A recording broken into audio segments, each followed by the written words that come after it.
So guys, we're starting. We want to thank Poes for giving us just such a smoking deal to be able to be here today and have our Tucson conference. Welcome if you haven't been here before. We've done a few virtual parties which have been really amazing, some gatherings of music. I have 25 artists. Can we turn off the music and so that they can hear you too? Is there a way to turn over it off there? I'll have to Lisa, turn that it's also really hard to hear the speaker when they're facing away because I'm guessing your laptop. Where's your speaker? So the speaker is the laptop. Okay. Yeah. So I have 25 artists local from around the world. 2 rooms of art. We have the secret room where we have live performances.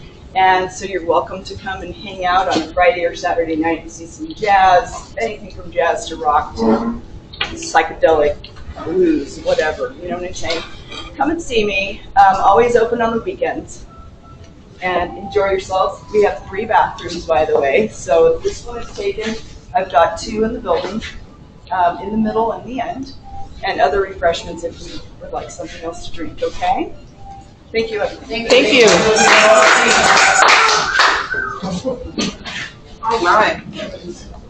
Lisa, it might be best if you kill the camera and spin the laptop around so that you're facing it, because when you're projecting away from it, we can't hear it. How's this? Yeah, as long as it's facing the speaker. Yes. Now, say something. Something. We good? Okay. Yeah, much better when it's pointing at you. Okay, cool. Thank you. I'm missing one thing. Where did I put it? My clicker. Hi everybody in Tucson land. We appreciate you guys showing up. Welcome to March Town Hall. We decided to do, we used to do 1 town hall a year. May I interrupt really quick? Yes. Because if they can't hear people, do you want me to set up a mic where people can actually speak? And as long as I've made one standing over here by the computer. You're good? Okay, yeah, thanks so much. Appreciate that. We decided this past year, so what we used to do was we would have town hall in Phoenix, and then we would repeat the same thing in Tucson a day or a week later. But now with Zoom, it's like, why do we need to do the same thing a day or a week later? Which honestly also ties up all the volunteers who are speaking and doing the thing to be at 2 different places. So we said, what if we did 2 town halls every year and did 1 in Phoenix and 1 in Tucson and split them up in time, and we can do, an update on the most recent few months, and we can talk about the things that are coming up next and make it more interesting for everybody. So that's what we're testing now. We're in the middle of this experiment where we're doing 2 town halls a year. So thank you everybody for being here. Faces I've never met before, which always makes me really excited. I'm Sassy Cat. When I'm not in Burning Man world, I also go by the name of Lisa. I'll answer to either one of those, usually. We're joined by several other folks from board and whatever on Zoom and here, and we'll get around to introducing everybody here in just a second. Let me pull and we have Zoomland also with us too. So thank you everybody who's here on Zoom. I think, yeah, I'm gonna put up a PowerPoint just for like some initial parts of this. So give me 1 sec while I do that.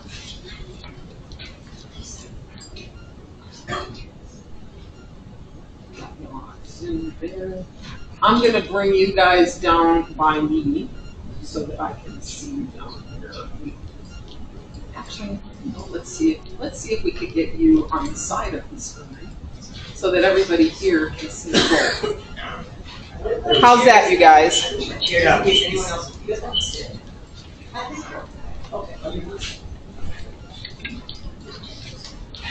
Yeah, I thought that this had seating for more than it does, so thanks for, move the food out of the way and sit on the table. There's a chair over here. There's room. We can accommodate, no worries. Okay, oh, now I just need to, now I need to share my screen with y'all, don't I?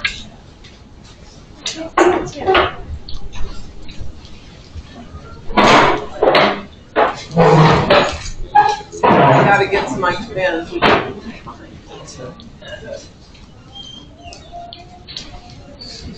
Does anybody here see on my screen where I share?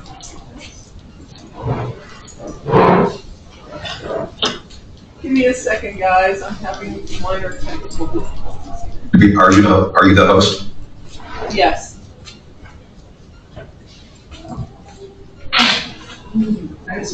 Oh, here we go. It was just hiding from me. Hold on. Oh, sorry, we're Facebook. Thank you, Where did it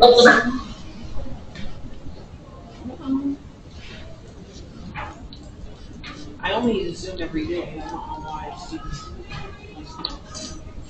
it's doing.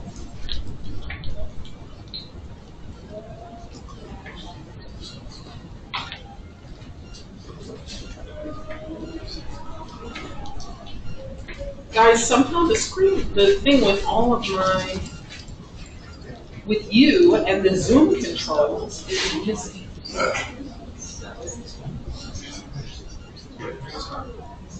Let's see, maybe I can come down. Are you in a pop-out version of the Windows?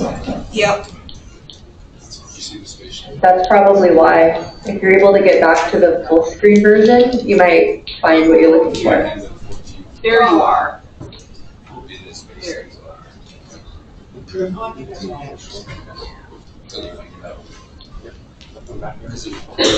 All right, but let me get back to here. All right, now that I see where they are, let me get this on.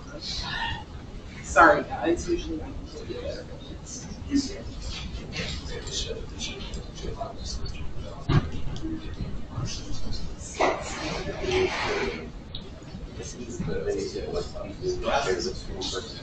Yeah.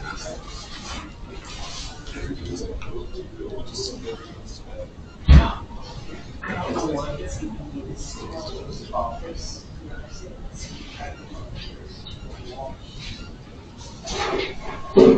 Okay, you're back up there. So you're back there, which is great. Now I can share.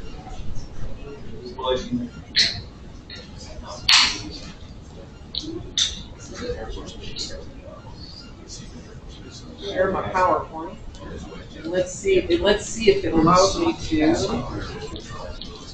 give you the code. Yay! Yay, we can see it. Well, yeah, but you can't. But now. Let's see if you see it. Do you see it now? Do you see my notes, or do you see the? Yes, we see your notes now. See my notes. Yeah. We see the slide and your notes. Hold on. So you need PowerPoint to be in presentation mode. So we did this at the Phoenix Town Hall, and I really liked it, and I'd like it to do it with you guys too. I think that we should take just a moment to just think about what we're grateful for with this amazing community that we have. We've got Saguaro Man coming up. It's been like a really tough year for a lot of people, and so let's just start this with gratitude. And so I want to give you a minute to think about that. And I'm also going to pass around some Post-it notes that if you want to write down what you're grateful for, even better. So, okay, maybe I could get some help from somebody to pass these around. And here. Yep.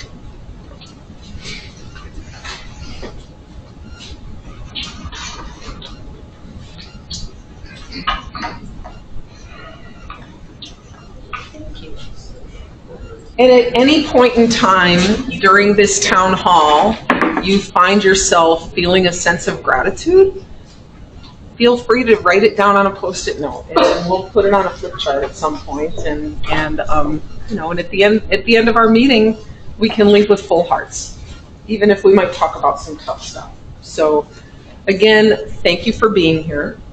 Here's our agenda. We just did the welcome.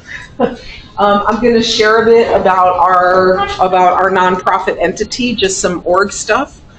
Because we're here in March, we finished closing our books for 2025, so I'm going to give you an update on where we're at financially. Then we're going to talk a little bit about our upcoming Saguaro Man, some other upcoming events, status of our current regional contact search, and then the second half of our afternoon together will be just doing some brainstorming on what to do with this land that we own in Wilcox that really isn't quite available for us to do our events on. So that's the order of the day. You know, it's all about participation. So maybe you'll also be moved to want to volunteer for something. Arizona@burningman.org should be easy enough email address to remember. Send us an email and we'd love to get you plugged in. Another is volunteers@azburners.org. So either of those will get you with the right folks. So we have a 501c3. How many of you had a chance to watch the last town hall? Most of you probably weren't there in person. Okay, so our town halls are always recorded now too. So Lars is here recording us live in person. We also, Ruby, could you please make sure you hit the record button on the Zoom? We also record the Zoom session too, and you'll find those the recordings or links to those recordings on our website. Recording in progress. Which is azburners.org. Thank you. We have a couple of legal entities. We incorporated as a nonprofit 501c3 a few years back, which helps us not have to worry about a bunch of money being taxed by people in an LLC. It helps us make sure that we're ongoing, and it does some, it has some protections for folks who are on a board, and we really are not about the profits. But if we're going to sustain, if we're going to be here next year and the year after and the year after, we need a place to house the funds. We need a place to have the policies and things like that. So we incorporated as a 501c3 a few years back. The name of that company is Arizona Artistic Conflagurators, Inc., which is not the same as conflagrators, which is the real word, but it got misspelled in all the filings, so we decided just to keep it. And this is the board, and I'm going to talk a little bit today. Can you guys see me in the camera, or am I getting out of your range? Here, I think here. Am I in your way to see the screen? If I stand over here? Okay. You'll find as long as you're facing the mic, the audio is better. When you turn away, it gets a little dodgy. Okay. And the mic, for anybody else who's going to speak here today, the mic is in the PC. So anything you can do to. Okay. Yeah. Hey Lisa, Ruth, do you think it would help if she turned her video off? It sounds like she's breaking up a bit. That should help actually. I think listening to you would be more important than the video aspect for now. Tell me how it goes in a few minutes. I'll stand still and you tell me how it goes. Yeah, maybe the folks who are on can turn off their videos. Okay. So that can work as well. This is the list of folks that are on our board. Yeah. There are. Yep. Are we good? Ruby? Yep. Okay. Thank you. Yes. Yes. All right. The board currently is 9 members. There are 3-year terms. When someone goes onto the board, what they're signing up for is a 3-year term. There are not term limits. I'm going to talk about this in just a minute because we're recruiting for board members. But there is a 3-year commitment on the part of the person of anybody who joins. And so this is when terms are ending, the end of the year in these years. Let's see. Huck, who you saw on video, is our chairman. The board itself elects the officers, and so Huck is the chairman. Rat Lady, who's in the room here, who's also one of our Saguaro Man Ranger leads, is also on the board. And I'm assuming that you guys have signed up for a second term, so that's why we got 2029 on there. Nisha, who is on the Zoom, her term concludes in 2028. I'm going to talk in a moment about how people come onto the board. Nisha is one of the board of directors, and she also is on the Saguaro Man Facilitator Council. and she joined the board as being appointed by that council. Chords, Stephanie Munoz, she's not able to be with us today. She's our secretary, does an amazing job at that.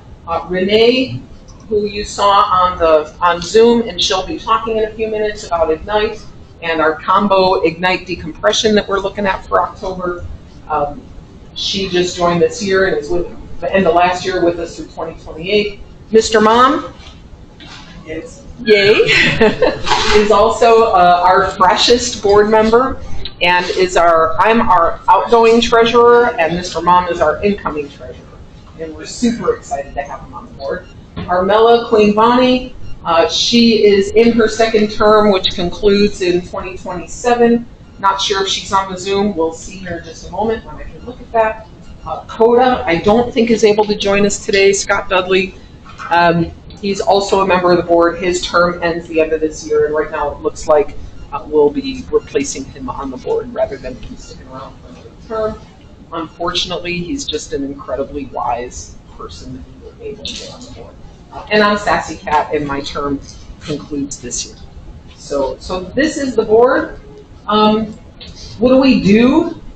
There's like administration stuff. We're a nonprofit corporation. We've got to make sure that we're always staying, able to remain a nonprofit corporation. We try to do everything in accordance with the 11 principles. Sometimes, legal stuff gets in our way of being as loose as burners would love to be, right? There's still our rules that we have to follow. And we support the events. So the board doesn't run the events, but the board supports the events. We're here for providing the policies. We're here for providing the support. We're here for doing things like making sure we've got the money in place to do the things that we need to do. And there's different roles on the board that are here to support some very specific roles in the events. So becoming a board, there's a couple of different paths that people can become a board member. One is, I think I mentioned it. So the bylaws say we can have as few as 3 and we can have as many as 15. Hard to imagine a 15-member board. 9 to 11 seems to be the sweet spot, but if I look at Burning Man Project, they've got a pretty significant board. So we don't have aspirations right now to get to 15, but if Saguaro Man ever turns into a 5,000 person event, we'll need to grow the board, right? If we do all kinds of things all over the state, we'll need to grow the board. So 3-year term, no term limits. Each year, so according to the bylaws, each year up to a third of the board can be turned over, right? Old folks going out, new folks coming in, and that kind of thing. New board members come from a few different avenues. One is one that we just recently put in a couple of years ago, and this avenue is through our event councils. So Saguaro Man has a whole bunch of different departments. There's volunteers, there's gate, there's greeters, there's DPW, there's medical, there's rangers. I mean, and the list goes on. It takes a whole village to create this big event that we have. We've rolled that up into 6, I guess you would call it, program areas for Saguaro Man. So there's still teams and team leads, but then each of those, and Ruby nicknamed it the pizza pie, because when you look at it, it's a circle and it looks kind of like a pizza pie. But each section of the pie, which consists of multiple departments, has someone who's the steward or the facilitator. They're not the boss of that part of the pizza pie. They're there to really help support that part of the pizza pie, get what it needs and stuff like that. So they're called the council. They also get the real super special privilege of being the event leads and taking turns on, who's the lead for this 12 hours of Saguaro Man, for example, and they share that responsibility too. So that council decided, Misha, I guess it was over a year ago, that of those 6, that Misha would be, so they appoint somebody from that council to sit on a board for a 3-year term. And it's appoint, elect, go by default, 5 of the 6 don't want to do it and 1 does, however, it comes through that council. The same thing with Ignite. And if we were continuing with decompression, which right now decompression is on hiatus, it would be the same thing for that too. So we have Misha is on the board as a result of being appointed through the Saguaro Man Council, and Renee is on the board as being appointed through the Ignite Council. So that's that avenue. The other avenue is RCs, and before it was just kind of, when I became an RC, I had my agreement with Burning Man Project, and then I was told by the local folks that I was expected to be on this board. So, oh, okay, I didn't know that, but here I am, I'm on this board. But it's a really good thing to have that connection to Burning Man also on the board.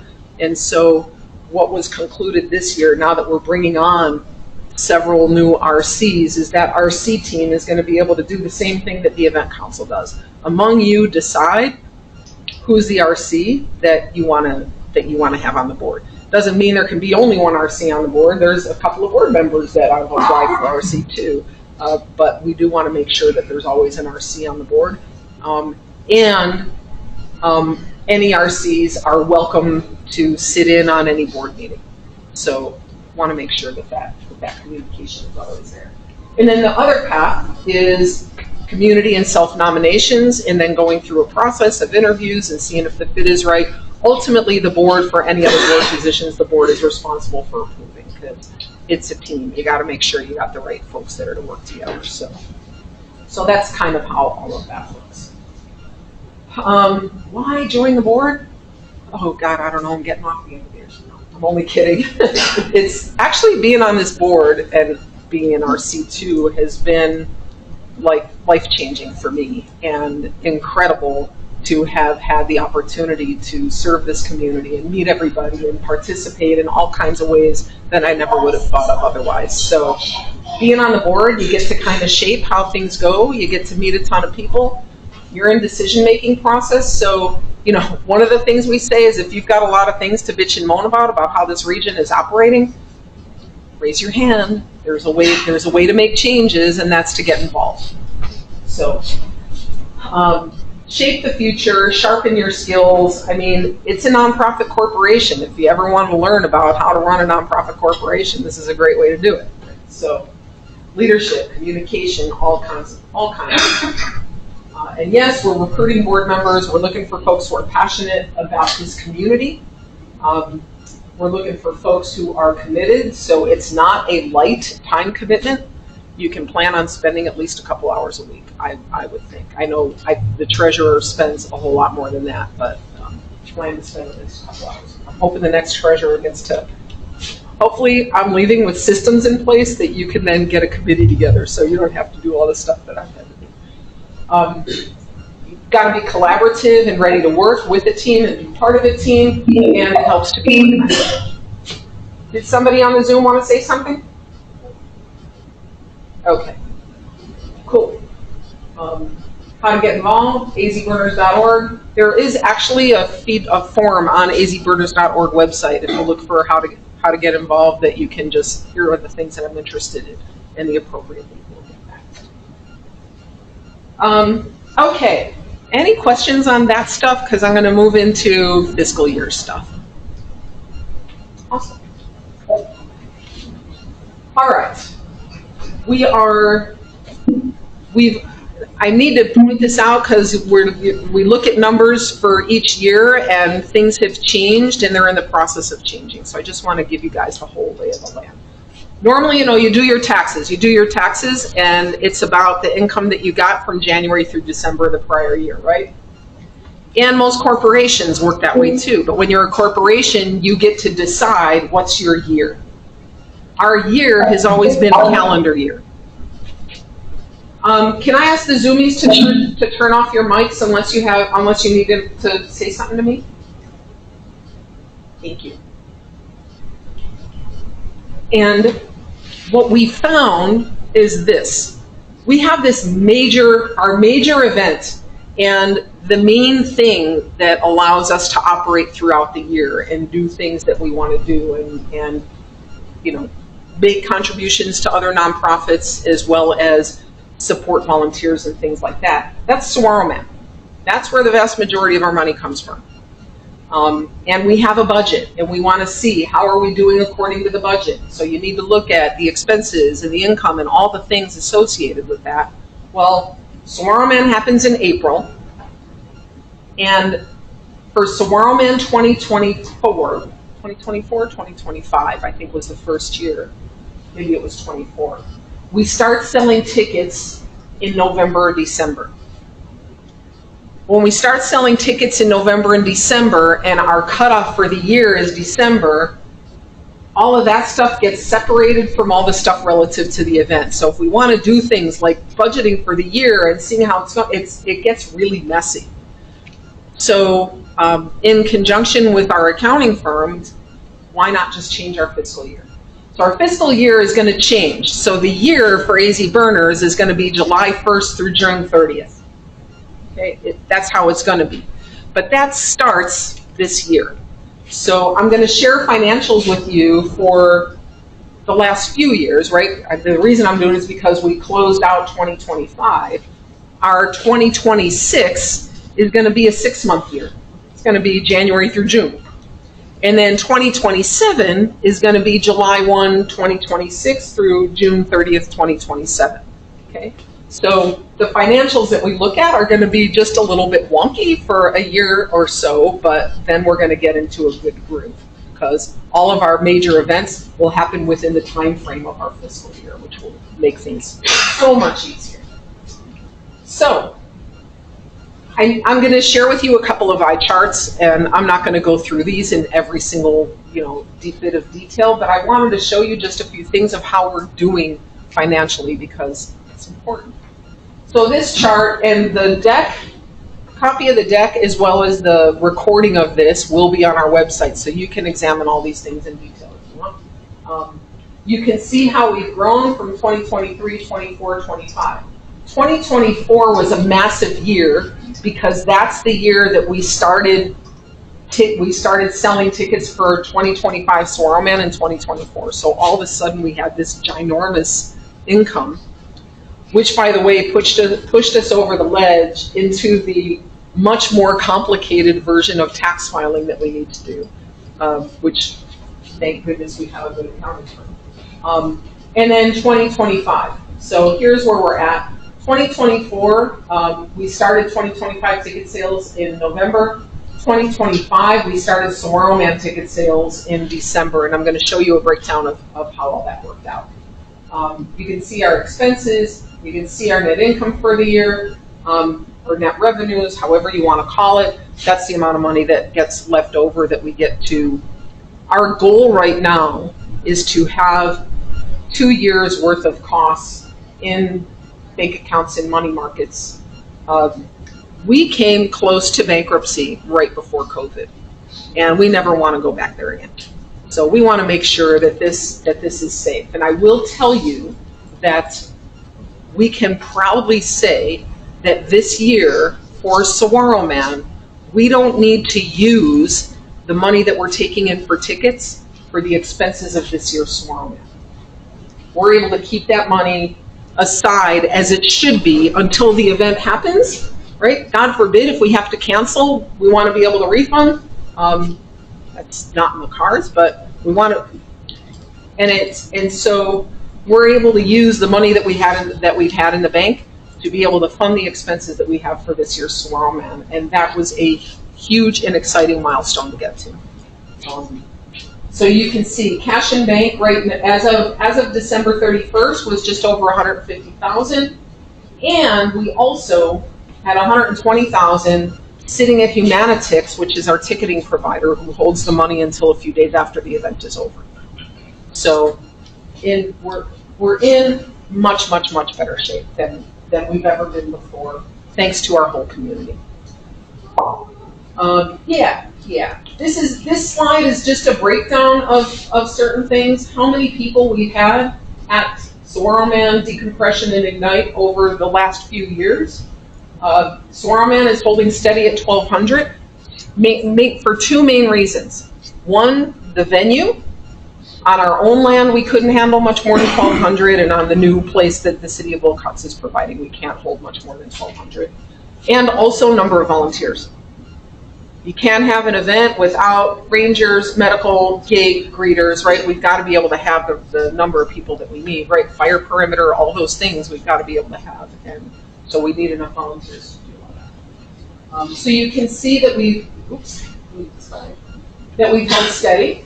Our ticket sales last year were high, because you remember if you attended Sorrow Man, you had to buy a vehicle pass. Okay. We're not doing vehicle passes anymore. That was done for a very specific reason, but it really helped us. So, and this year we're back down to just ticket prices. You can see, and here's where I wanted to show you. Last year, over $100,000 of the total Sorrow Man ticket sales, so well over half of Sorrow Man ticket sales, were collected in December. About 70% of our estimated Sorrow Man ticket sales for this year were collected in December. So that's, again, why we're shifting the fiscal year, so that we can keep everything all the same. Lisa? Yes. Can you mention a little bit about why we need a nest egg and things like insurance and wherever possible not needing to file a claim because we'll never get insurance again? Yeah, I neglected to talk about that. That was the other thing that Ruby just brought up. Ruby, you want to talk, because they're probably tired of my voice.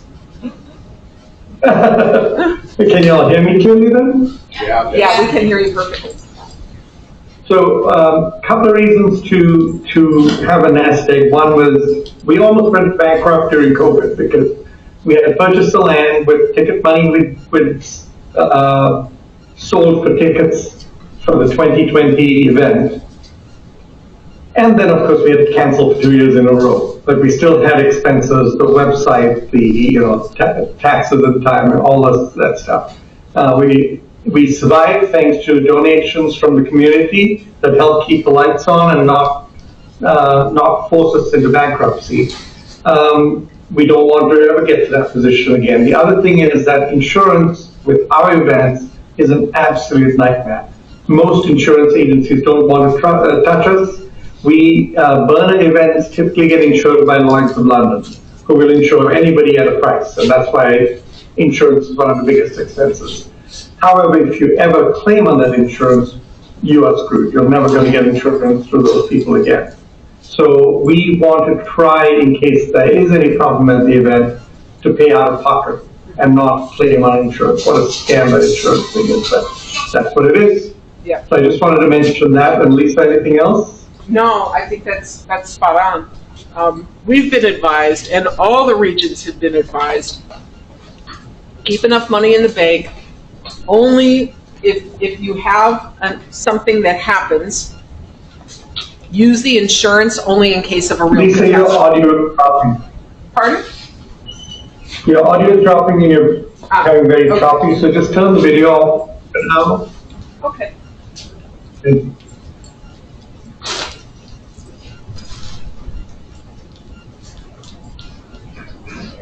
Okay.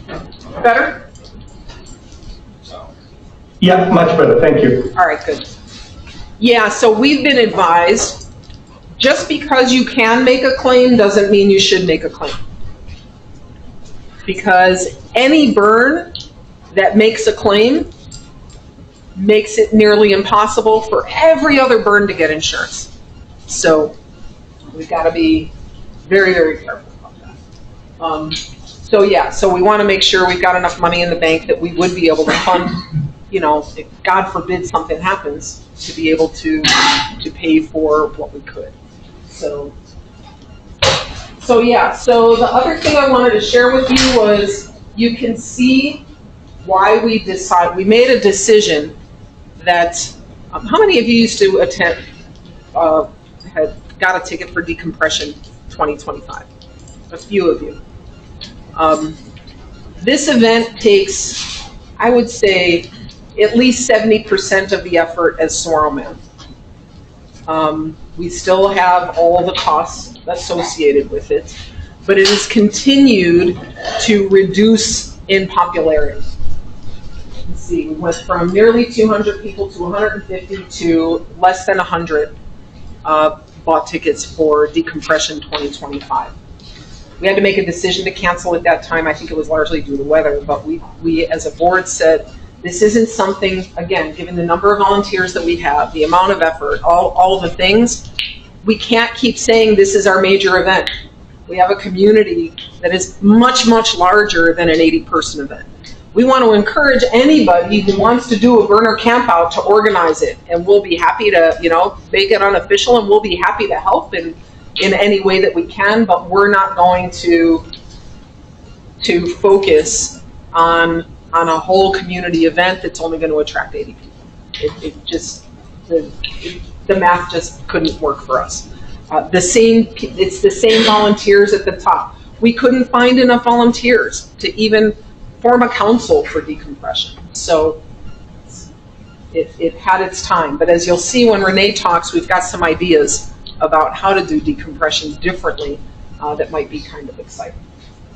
And you can also see Ignite, and this I think includes, I don't remember if it includes this was Ignite Tempe. The Ignite event, which is outreach. It's our community getting together to put out art out, do mutant vehicles, have music, work with a gallery space or something, and invite the whole default community to come and learn a little bit more about Burning Man and Burning Man culture. And 2025 Ignite, we had nearly 800 people come to Tempe. So we said, okay, would we rather put our effort to outreach education and getting 800 people into events like this, or so we said it was kind of obvious where we wanted to put more of the attention. So, okay, so that's the number. I think that someone's car, hopefully that's not mine. The other thing I wanted to share with you were just some of the major expenses. I'm not going to go through the whole chart, but you're probably interested in the money that we spend. Where's most of the money that we spend? So we do art grants. We are starting this year to do small grants for mutant vehicles. We every year decide on charities and other nonprofits that we're going to donate to. So those are the big ones. This year, by the way, so you can see art grants, 15,000 in 2023, 14,000 in 2024, 22,000 in 2025. I think about 2,500, a couple thousand of that was Ignite. And this year, Cheetah, I think this is it's 35,000 for Saguaro Man and 2,500 for Ignite, something along those lines. So, we want to get to a point. I mean, I look at some of these other regionals that are. I'd love to tell the org, we put $500,000 to art. That's who we are, what we are. So we're slowly getting there. And it was the original budget was $25,000 for Saguaro Man, wasn't it? $25,000 for Saguaro Man art grants this year. And as a board, we decided we can grow our nest egg a little bit slower and put 10,000 more into art grants this year because we had incredible applications for art. So we're really, really happy that we were able to do that. Programs, supplies, food, and swag are the biggest consumer of funds. Equipment rental is big. So equipment rental is anything from, the lifts to last year to things like, we've got to do some road work and things like that. So contractors, last year we had a big budget for contractors because we needed to do road widening. We needed to do all kinds of things to the land in order to make it workable. Insurance is the next ginormous one. As Ruby said, insurance for Saguaro Man and insurance for events that are not camping and have nothing to do with any kind of fire are super affordable. The moment we have overnight camping, and the big thing is the moment we have anything with flame, we're in the mega thousands for insurance. Is what it is. We want to have art, we want to have fire, we're going to pay the insurance to do it. Right? Merchant fees. This one I'm really happy to say. So this is stripes. So before we got in this position where we're able to pay for our expenses out of existing funds rather than tap into ticket sales, we had it set up with our ticketing provider that they would send us the money every few days. Well, the moment you get a ticketing provider sending you money every few days instead of at the end of the event, you have to get Stripe involved or the ticketing provider's own fees. And so there's a percentage plus a dollar amount for every single transaction. And this is how much we've paid over the last few years for that, $8,400 last year. This year, we're driving that close to zero. And the reason we're able to drive that close to zero is because of what we've done so far with being able to build the money and not have to tap into it. So it's awesome. Accounting and legal, we've been immersed in creating the systems. We have an accounting firm now that we're very, very confident in. Robert's been getting to know them too. I mean, they just do the things. They're the ones who prepare our Form 990, the annual tax return. Our annual tax return is done. It's going to get on our website in the next week as soon as I get it to Ruby. So we had some other legal stuff, you know, the thing with the not lawyerly stuff, but things that are legally associated with the nonprofits. So I expect this is going to be a little bit less in 2026, but not a whole lot. Probably about, figure $500 a month or something like that, $600 a month, if thereabouts. We did something new this year too. BAM is, and this is on the list of major expenses, and I'll stop after BAM. BAM is an event called Burn After Meeting. It is an event that's put on by regional event production volunteers, for lack of a better word. It replaces what used to be, what was it called at Burning Man HQ? Yeah.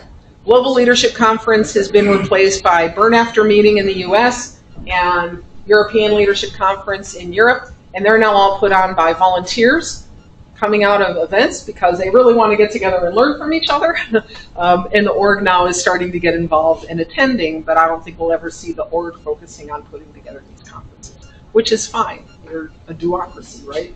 So Burn After Meeting has a registration fee, and there's also cost to get there, right? It's not held here. Last year in 2025, it was held in Reno. 2026, it's going to be held in Pittsburgh. What we decided to do as a board was provide some assistance for up to 12 volunteers to go to BAM, learn, bring back what they've learned so that we can start doing best practice, better practices, learn from other regions. And also the networking is just unbelievable. The stuff that the team learned from the folks in Portland about soak, for example, is priceless. So we think it was well worth the money, and we've got it in the budget to do it again this year. Generally, it's, I think the first right of refusal is for event facilitators, board members, and leads of different teams. So that was that. Misha, are you on? You want to say a little bit about what you learned? Oh, and you guys. Yeah, totally. It was a great experience. I think we had 8 that went this year, and we were able to tag team the sessions. So we had somebody in every session for the whole weekend. It typically runs over just a Saturday and Sunday, and you can pick and choose what you want to step into for every hour session. We got a lot of great information while we were there, a lot on our safety protocols that we're working on right now.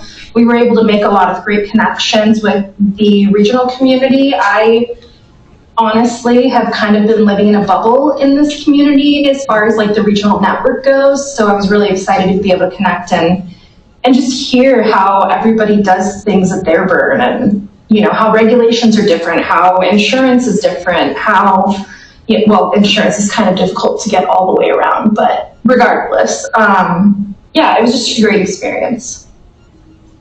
Thank you. And Mr. Mom and Cheetah, do you want to add anything? And Danny, you were there too. Yeah, great. It was very eye-opening. It was really great to meet other people that are involved with regionals at the level that they are. And Cheetah, you gotta speak up. there's a lot of great information sharing. She said it was eye-opening and great information sharing. things that I definitely. Oh, good, okay. Yeah, I'll repeat after them so that you guys can hear what they said, because nobody's coming up here to tell me. One of the things I. Oh, sorry. I thought she was online, my apologies. Was that we are way behind in accessibility and in support. And Rat Lady learned that we're way behind in accessibility support. So if anybody is interested in being on the cutting edge of helping us bring us up to true inclusion, definitely contact me, because I'd like to work on that. And contact Rat Lady if you want to work on true inclusion in the form of accessibility. Awesome. Thank you. Mr. Mom, anything? Just it was really awesome to steal great ideas from other people. He said it was awesome to steal great ideas from other people. Yeah, I also just wanted to mention that once ticket sales open, assuming we reach the dollar amount that they need to put the event on, once ticket sales open, I believe anybody can attend. You have to buy your own ticket and make your own arrangements, but I don't think it's necessarily closed off to just the leads. Those are just the ones that we're supporting to send. Great point. Great point. Yeah, the event is called Burn After Meeting. And even the people who are going, who our organization is supporting, we don't provide 100% of the money that they need to go, right? We provide up to $500 to assist them with their airfare and their meals and their hotel. And we also pick up the cost for the event registration. So they needed to take care of everything else. But we wanted to give a good enough assistance to make it easier for folks to go. So, all right, moving on. Any question about the numbers? Okay, our Form 990 is always on the website. Our bylaws are always on the website. And if anybody ever has any questions, just holler. I'm happy to share any information. We definitely have nothing to hide. I'd like to move now into our upcoming events. So Misha, you want to talk about? I'm gonna put you on screen, and if you want to talk about anything you want to say about Saguaro Man. Well, no, let me get my face ready. I'm just going up there. Boop. Hello. Hi. What do you want to share? All right. I was just going to share an update today. I don't have any slides or anything ready. And I'm going to be mostly reading this. I'll admit my brain's a little fried from midterms and stuff and all this burn work. So a lot of this is going to be scripted. So as we discussed at the last town hall, our event is being held on new land. It's on a dry playa just south of Cochise Lake in the Twin Lakes Park in Wilcox. Who's going to Saguaro? So this is an awesome location because, I'm sorry? I just asked who's going to Saguaro Man, and about 100% of the people in the room raise their hands. Nice. Well, good. I'm excited to see you guys there. So, long story short, it's a great piece of land. We're really excited to be on it. Placement is officially in go mode right now. The team is actively placing camps and working to design our event spaces. And I got to sit in on a placement meeting last week or the week before. They are so amazing with how they will work together and they know every camp and how each camp will mesh with the camps around it. And a lot of thought and consideration and love is being put into our placement for this event. DPW is ramping up. We've got a lot of volunteers that have signed up for the setup and tear down shifts, which is amazing. And those were the ones that we were most concerned about having people for, because they literally are required to build and take down our event. Noreen has been in touch with the city of Wilcox. They're actively cutting the roads for us for quiet camping right now. So we're getting updates on that as they go. Let's see, what else did I have on my list? Yeah, wait one sec. So that's really a big deal that the city of Wilcox is cutting the roads for us. That's the only reason that we're paying rent. It's the rent that we're paying is being called rent, but it's really to cover their cost for doing the roads for us. Otherwise, we would have had to do it. We would have had to rent the equipment. We would have had to find the people to do it. So they're doing it, and next year we expect to have a much lower rental fee from them because it's just a win-win all around for us to be there. Right. Go ahead. Excuse me. Yeah, so yeah, those roads are being cut. We are getting our safety procedures and everything ready for the event. We've been having co-creators meetings that are going really well. Everyone's working together.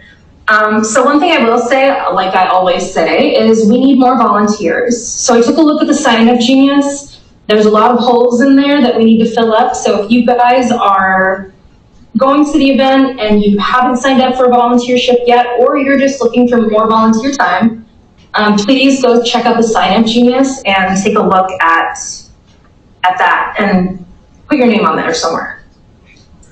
If you have any questions or trouble signing up, you can contact volunteers at azburners.org. The other thing that I'll say, and this is just because it came up today, so we're on new land. This is the city's land, and it is also kind of a sanctuary in a way for the animals that live there. There's a nice pond. There's a lot of bird watching that happens there.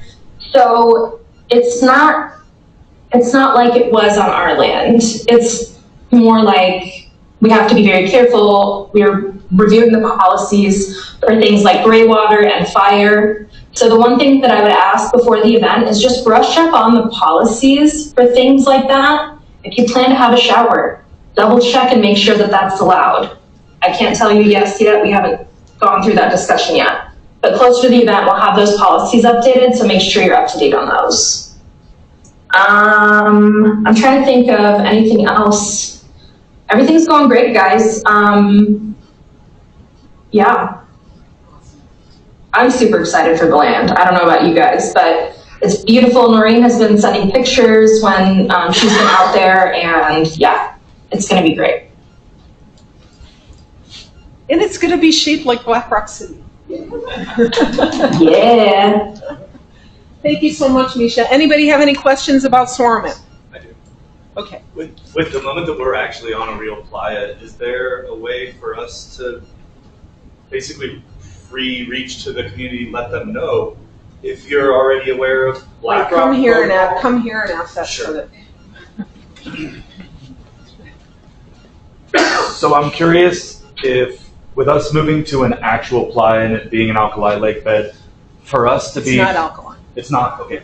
But for us to be proper stewards to the land regardless, following what most of us that have been to a big burn would understand as your gray water protocol, your garbage protocol, all the things that we do to go to a big playa, is there a way that we can let some of our community understand that this is probably the protocol we need to be prepared for just going into it, and that way we can also help teach the people that may not have that underneath their belt yet.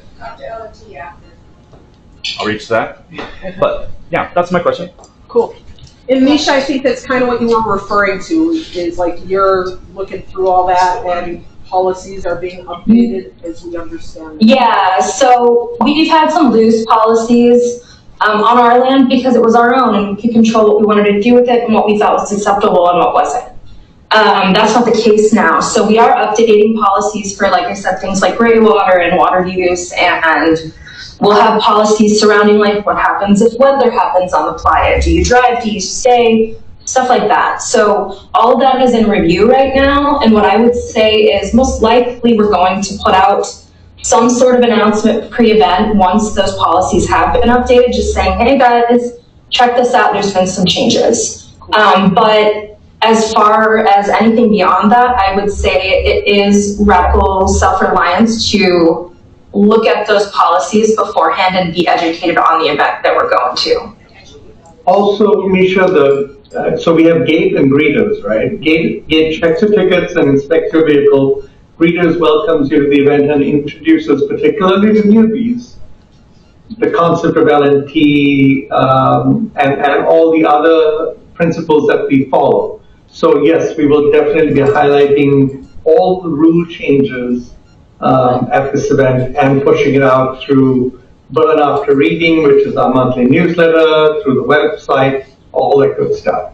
The website will be the source of truth. We're just finalizing our water and groundwater and gray water and shower water policies right now.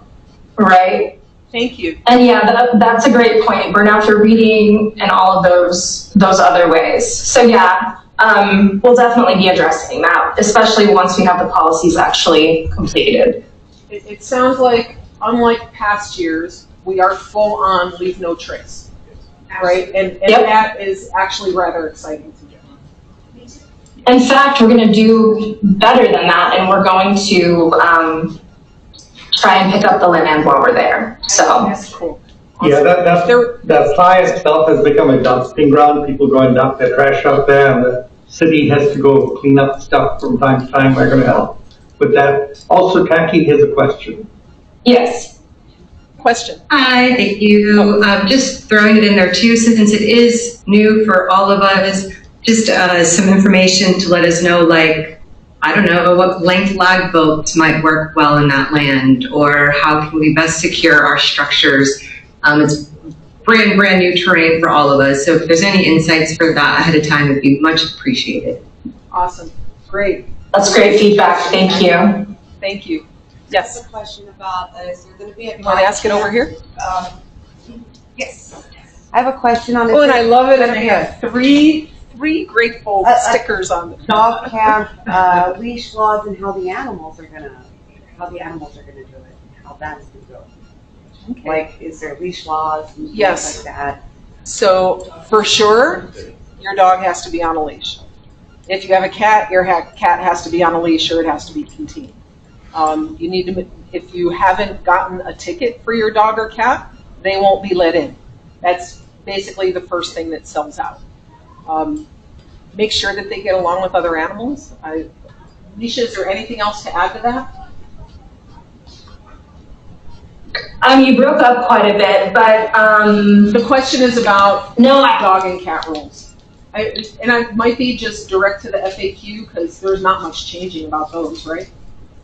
yeah, no, leash laws, like your dog has to be on Pick a up leash at after all them. times at the event, but regardless of location. I think it's an insurance thing too. Yeah. Yep. Yeah. And the other thing is there's so much information in the FAQ on the website. It's like if you don't see it somewhere, it's going to be in the FAQ. Yes, Mark. So I was just going to mention, since you brought up the animal policy, so there's two aspects that people may not be aware of. You want to come here? Sure. Sorry, Ms. If I had a roving mic, I would use it. We should have taken you up. So the first thing is we are one of only 2 regionals that actually has animals allowed. So it is super special.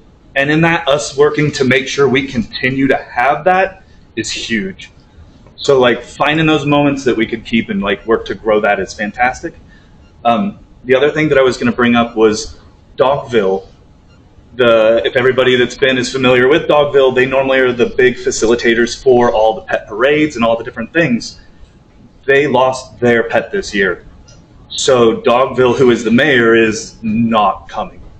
But the camp is coming, aren't they? So there's still other people. They have people from the They have other people from the camp, but Yeah, at this point, like it's a moment of evolution for the camp, and so if other people are coming in with pets, there is a place for someone to be able to move up into some leadership type positions and help with that facilitating for the pet side of it, and also just being part of the connection for the pet people and helping them facilitate their joy, their burn along with their animals that are there. So, Thank you, Mark. yeah. Yeah. Oh, is that Monk? Hi, Monk.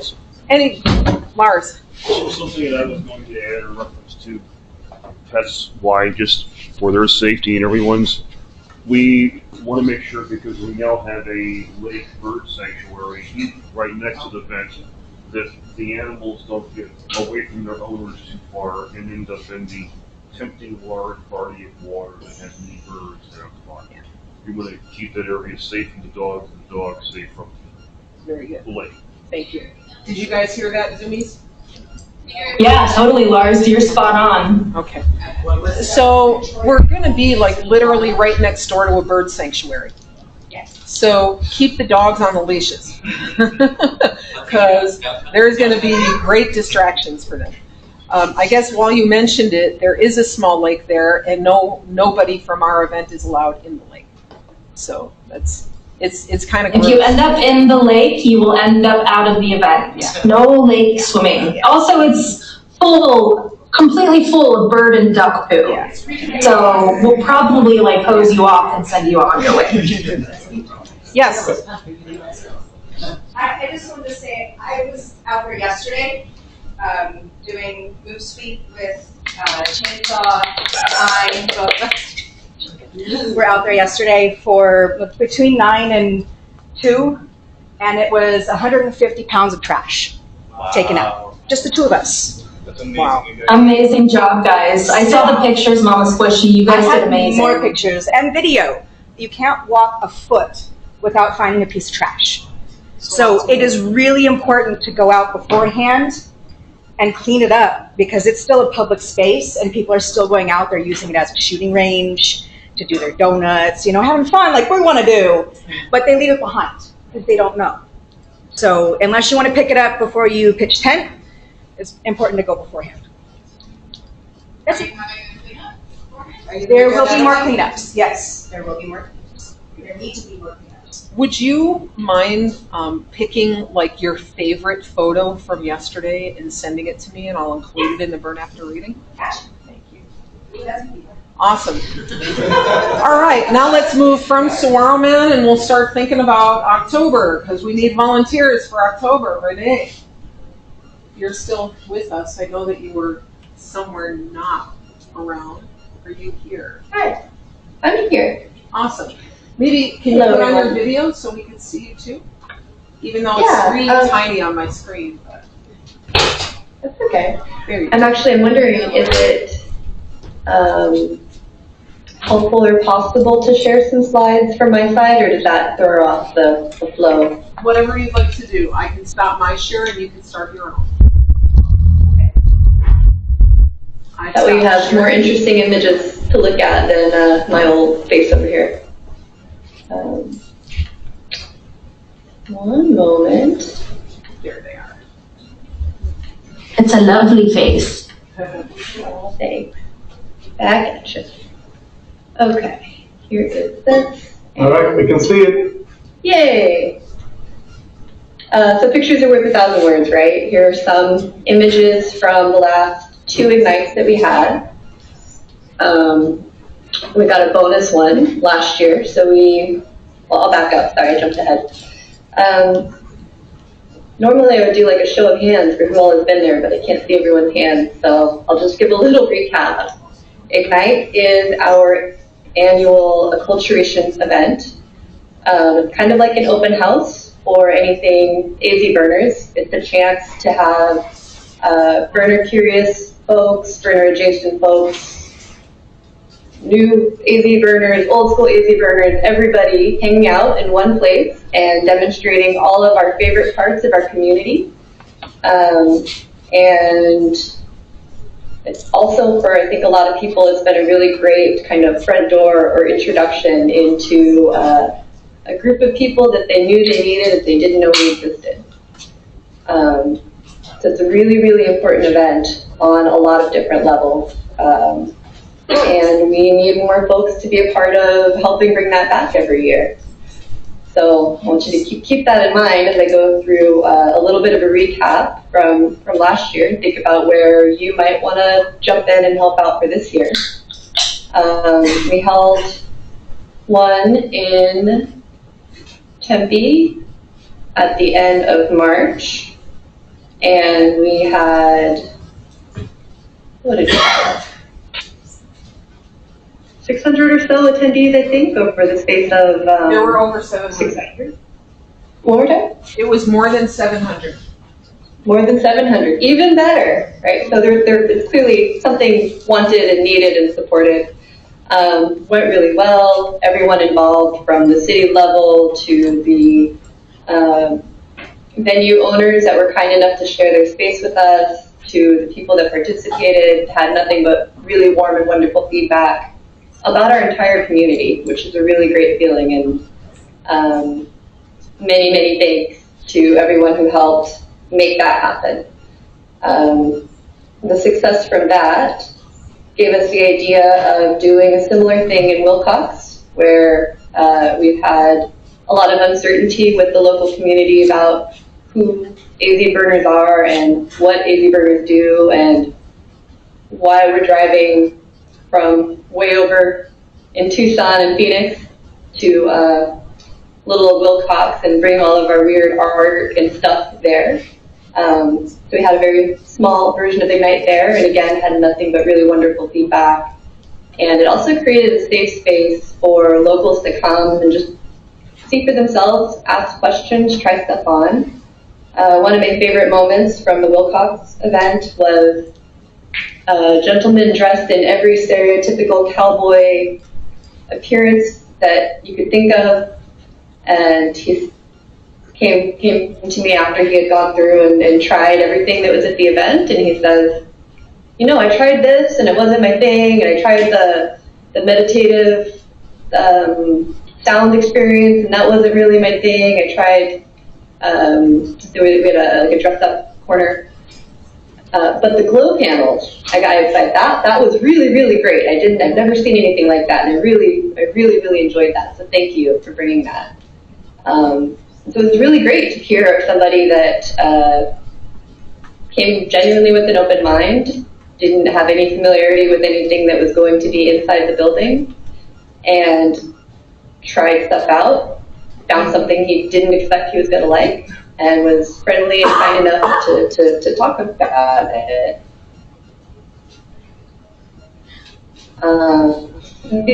These are the kinds of things. The other thing this event does, it gives a community to have an equal, an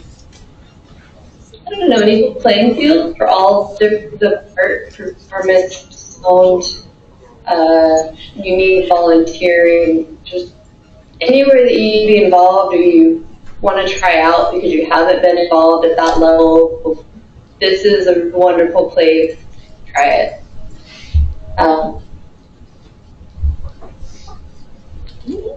What happened?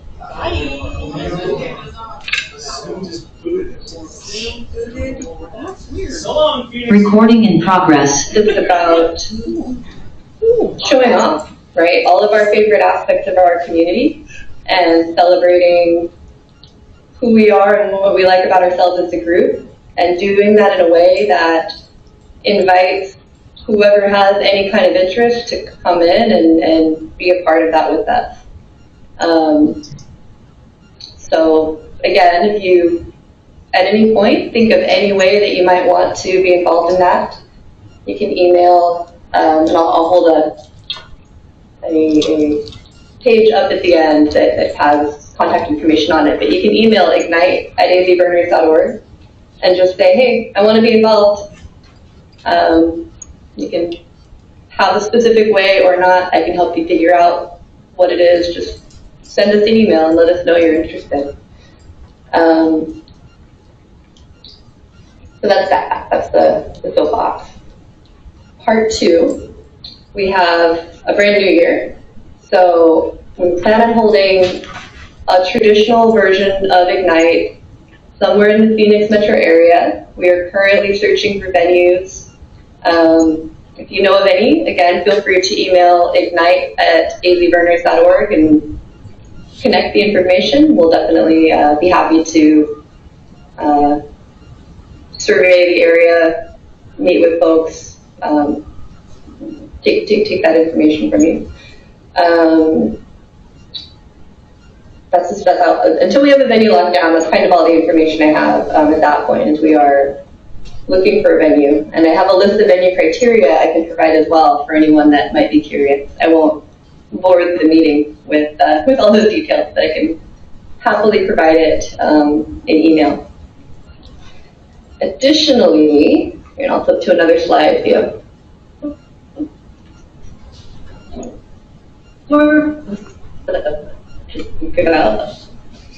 Last year that I have had several people approach and ask if we are planning to do that again this year. even though the event is a one-day event, it takes place usually from somewhere in the afternoon until somewhere at night. It's a lot to take on. So I would love to have a Wilcox event, a Wilcox version of Ignite again in 2026.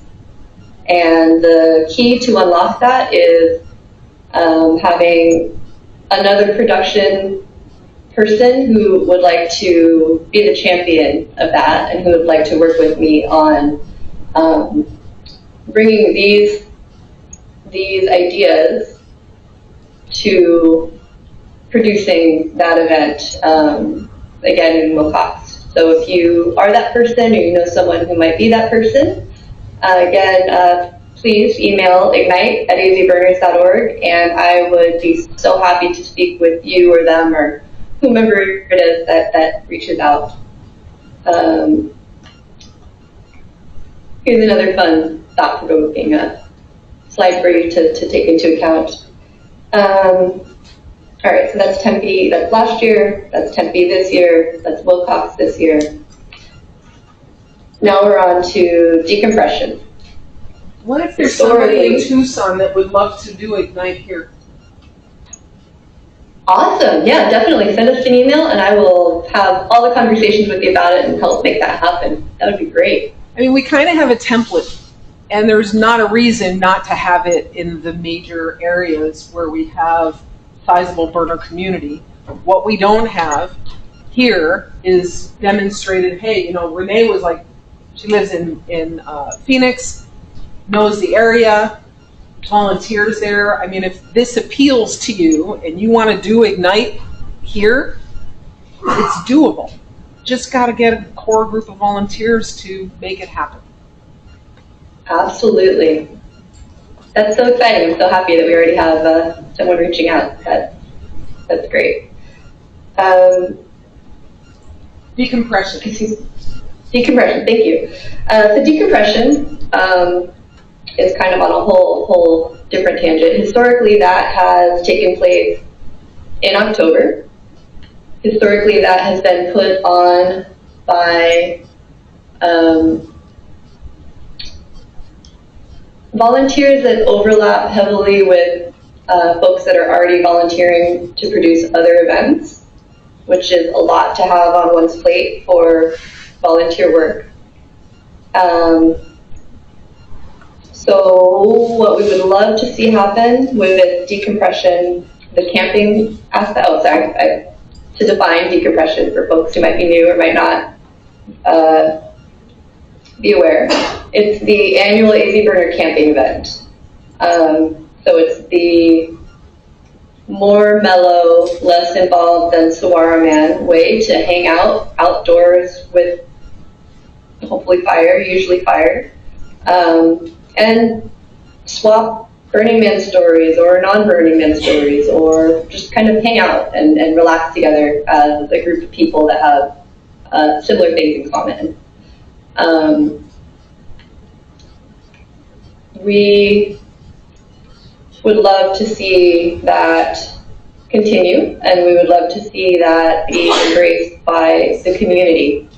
So if there's anyone who loves organizing things, particularly who loves organizing camping trips, the board is able to provide support in helping you organize permits, understand insurance requirements, go through the bureaucratic stuff, the stuff that might seem really scary or overwhelming about organizing this kind of thing.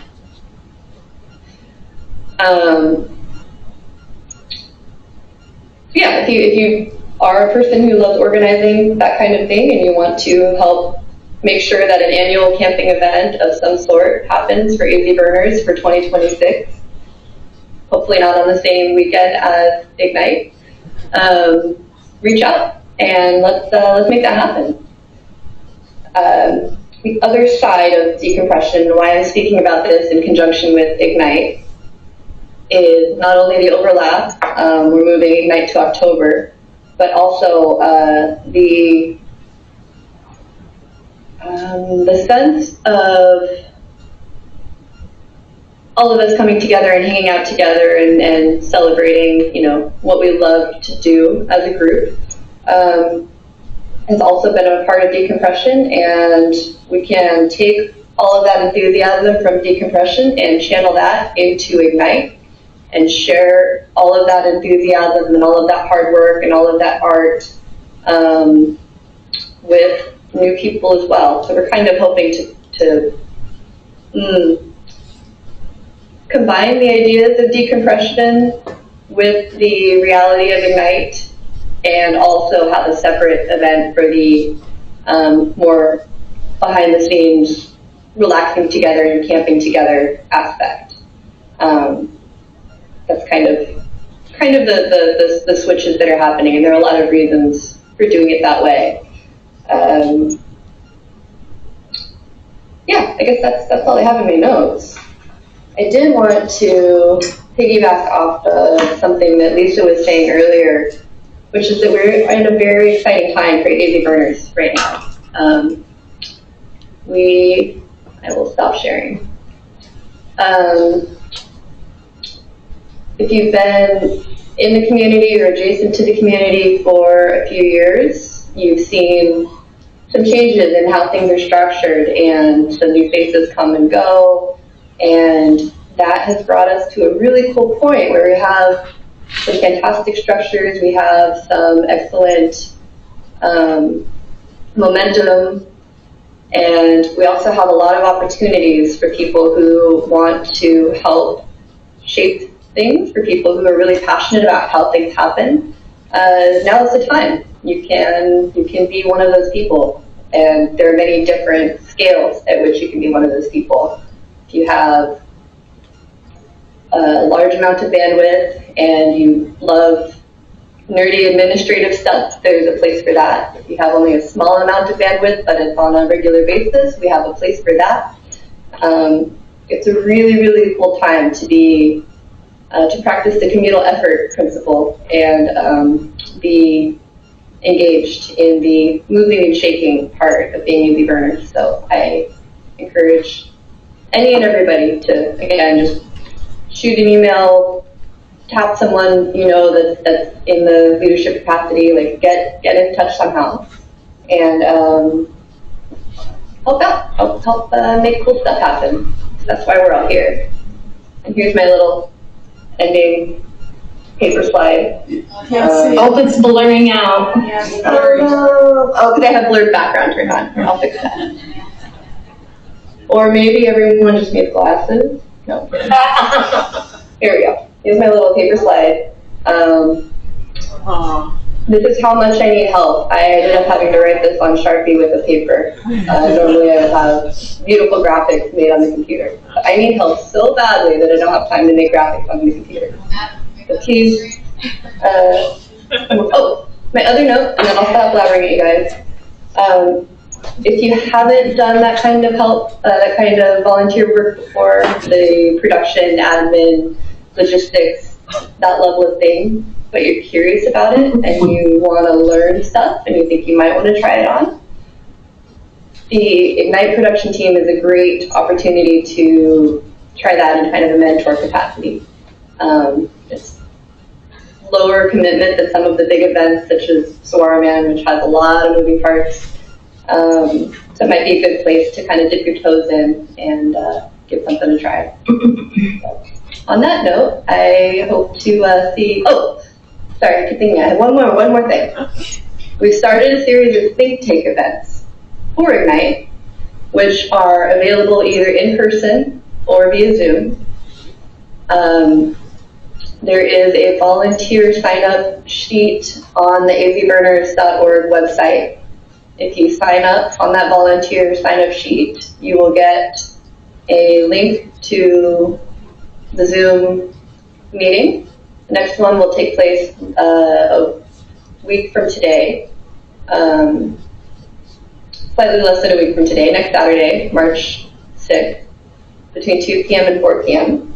And if you want to just listen in, or you want to bring cool ideas, or if there's something that you've wished had happened at previous Ignites and you want to bring something, bring that information forward, this is the opportunity for that, or these meetings. So that's my commercial about that. And thanks for your time, everybody. See you around. Thank I think you. there were a couple people. Thank you so much, A Renee. couple people wanted to see the note again, because she put it down kind of quick. Ignite, IGNIGHT. She hold up our sign. That's what it said. My Be a piece super of our official pie. slide. Be a piece of our pie. Yeah, a couple people wanted to see You it. want me That's to? all. Yeah. Hold on, Renee, hold on a minute, let me. Very still. There we go. I think I might print this into a t-shirt. That would be so cute. I would buy one. Thank you so Thank you. much, Renee. Any questions about Ignite? All Oh yeah, right. I love questions. Thank you very much. Can I say a quick thank you? Yes. I just want to throw Renee out there and say that I've been so busy with the Solarman and stuff, and Renee has kind of taken the torch and run with it on Ignite/decomp stuff. And I just want to throw it out there, please, Renee is an amazing, amazing leader, and I think that they would also be an amazing mentor. So if anybody's interested in those volunteer opportunities, you're working with a good person. I'll second that motion. Cool. Blushing over here, thanks guys. All right, we are going to move on. So I'm doing a time check right now. We have a few more subjects, but we're going to, maybe you guys will be able to stay for an extra 15 minutes so we could at least have a short conversation about the land. Lisa, can you share your screen again? Yes, I'm about to. Thank you. I just wanted to say that before I did. So yeah, Gotcha. I'm going to try this again and we'll see how I do. There's that. Then I'm going to go and do what I did before. Probably need to reshare it again. So, share my PowerPoint presentation. And you should see the presentation, right? We see your notes. Okay. We see your notes. You So- see my The notes? swap displays button. Yeah, we see the one with your notes. So if you do the swap displays in the upper left, Hold on. that should get a, That's all right. I'll do it this way. Okay. You should see the right thing now, yes? got it. Yes. Okay. So now, where's Abid? Come on down. This clicker. This clicker will take you forward and back.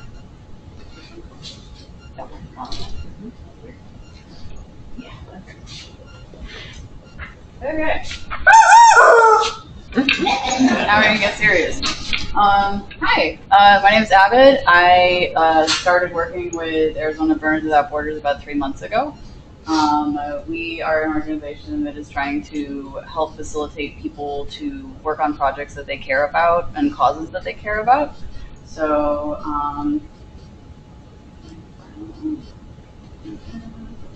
and we're looking to fill our board. I am not technically an official board member yet. I've just kind of been onboarding and learning about everything that's involved before I nominate myself for some kind of role.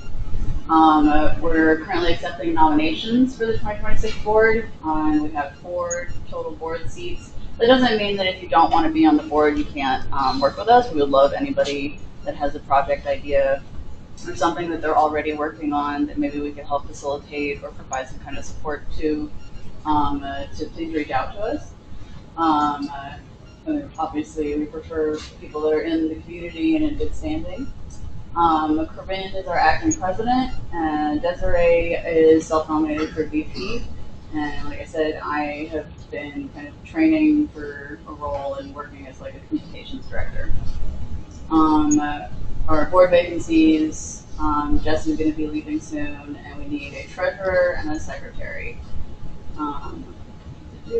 I'm not sure if you guys can see, well, nobody here can see because it's blocked by the Zoom thing, the QR code. But do we post the video online after this? Yeah. We do, right? Add a Okay, so cursor. if somebody wants to watch it back later, they can. That's okay.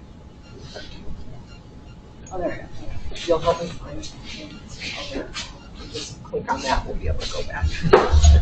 I'm not moving. No, the button's not there, I think. Because that was not wrong. That's the select button. There you go. Okay. We have a bunch of blood drives. I guess I'm supposed to be going over what we've done since the last meeting. We collected 35 units of blood in 2025 and have a partnership with Walter Hive for 2026. 4 blood drives are planned for this year. I don't know if anybody knows this, but there's a critical blood shortage. So if you get in an accident and need a lot of blood, you might be in a really tough spot. Why are you running out of power? Nationally, there's a blood shortage, and we really need people to be donating blood. If you're unable to donate, try to encourage friends. And our upcoming blood drives are March 9th, August 16th, October 12th, and December 29th. And we have Facebook event pages for all of those. And that's all in Phoenix. And if there's anybody in Tucson interested in starting something like that here, the BWB Arizona board would be happy to help you put it together. We would love to facilitate that. I can give you a couple details about the kind of venue that we need. It needs to be a venue that is indoors and has air conditioning. So if you know of a venue that might be willing to commit to several blood drives throughout the year, please reach out and let us know, because that would be awesome. We're doing something called a Thrift Shop Bop on March 15th. This is also in Phoenix, so if you have stuff that you've been needing to get rid of and you don't want to take it to Goodwill or somewhere that it goes into the corporation, somebody makes money off of that and it's not our community. So in order to try to keep money in our community, we're trying to encourage us to donate to our own programs. And then, so for the Thrift Shop Swap, everybody brings whatever they have and what they don't really need, and you can kind of swap and barter with each other. And then anything that we don't trade within our community can be donated to Civitan, and they have a low-cost thrift shop there for. It's a good place for people that are starting a new life and they need new clothes. Prices are very reasonable, so we think that's a better place to be bringing stuff to be donated. That's March 15th. Which group is organizing this? Arizona Burners Without Borders. Okay. And another thing we did in 2026 so far is the Idiot-a-Rod. Has anybody in here participated in the Idiot-a-Rod? We're in Tucson, but if you were in Phoenix, you would see a bunch of hands. I went to Phoenix. I participated. It was crazy. It was idiotic. But it was fun.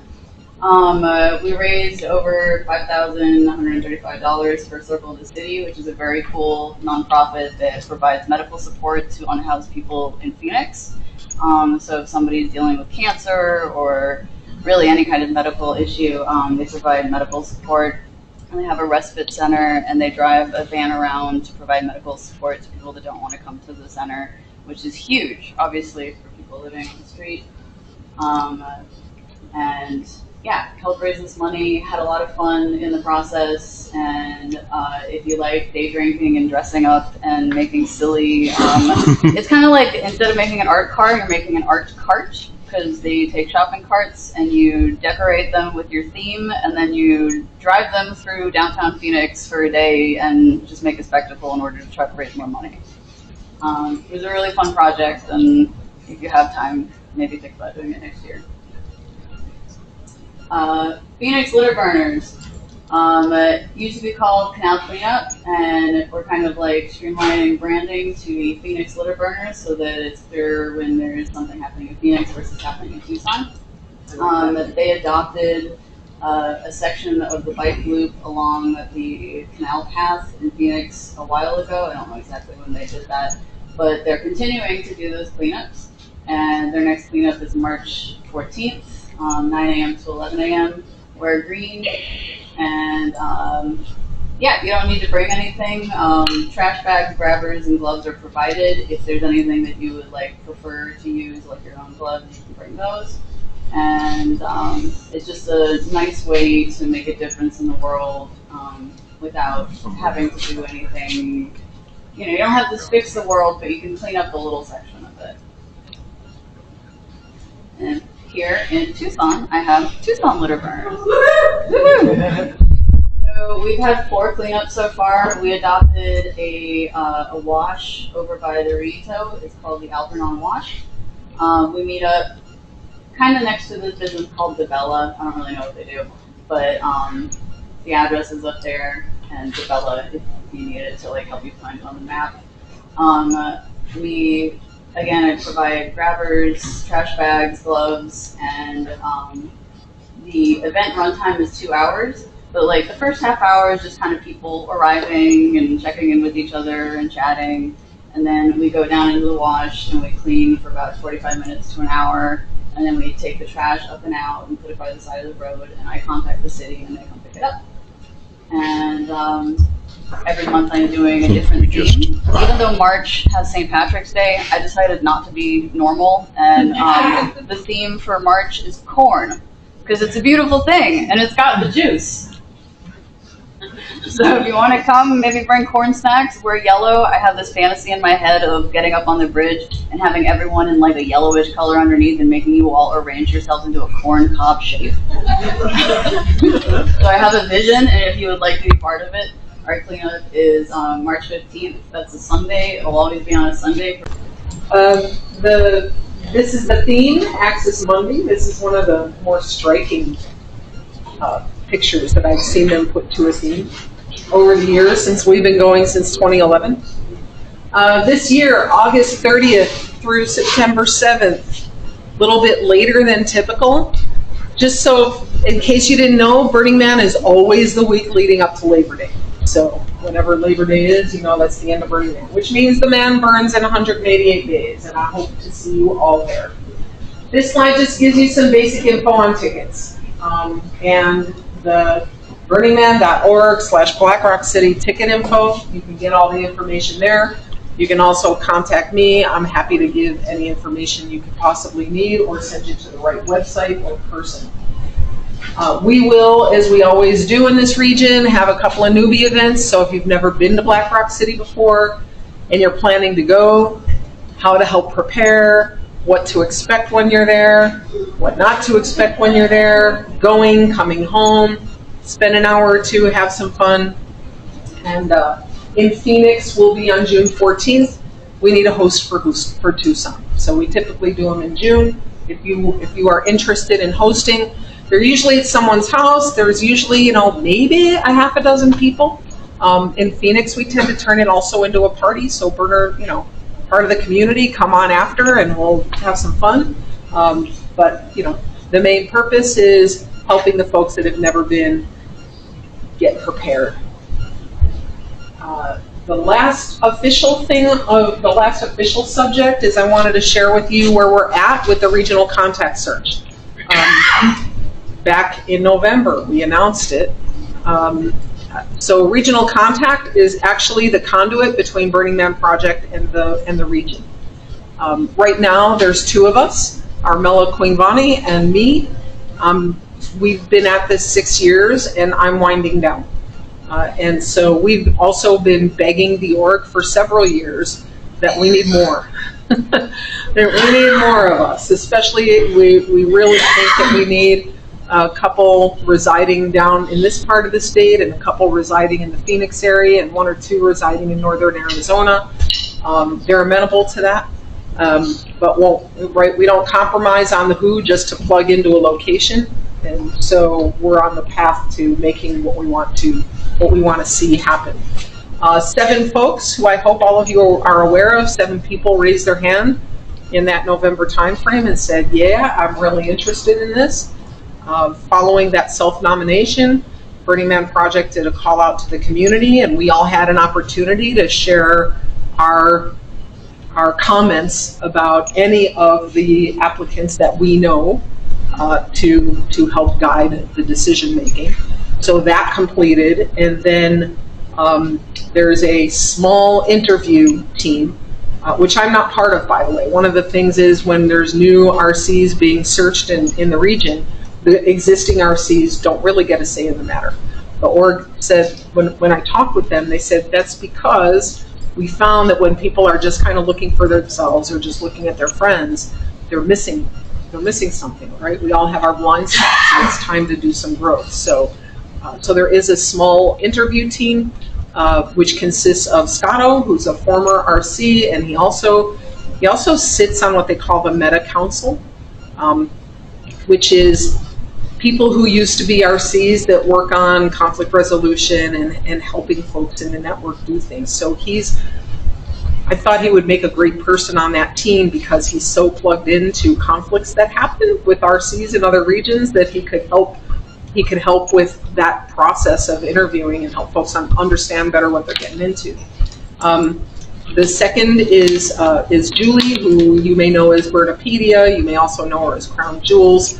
She's been integral in so many things in the region, and she had taken a hiatus from super active involvement in the past year. And when we tapped her on the shoulder and said, "Would you mind? Would you like to be part of this interview team?" And she agreed, which we're really happy about. And the third is Danger Kitten DK, who is here in Tucson and also on the board of BED. So highly immersed in our principles, and so they have just this past week completed the interviews. So they finished the 7th of the 7, and now their task is to write a recommendation report for Burning Man Project, to let Burning Man Project know who would they recommend to Burning Man Project. Burning Man Project will take those recommendations, likely just take them. They may have some questions in case they, have any knowledge or whatever. So we're expecting the interview team to submit their recommendation report within the next several days, and we're expecting Burning Man Project to make their decision within a week or so after that. Once that happens, Burning Man Project takes on direct communication with the volunteers. Let them know who make the invitations to those that they select, and then assuming that those people say, "Sure, yes, I'm still interested," they'll start an onboarding process, and that onboarding process takes about a month.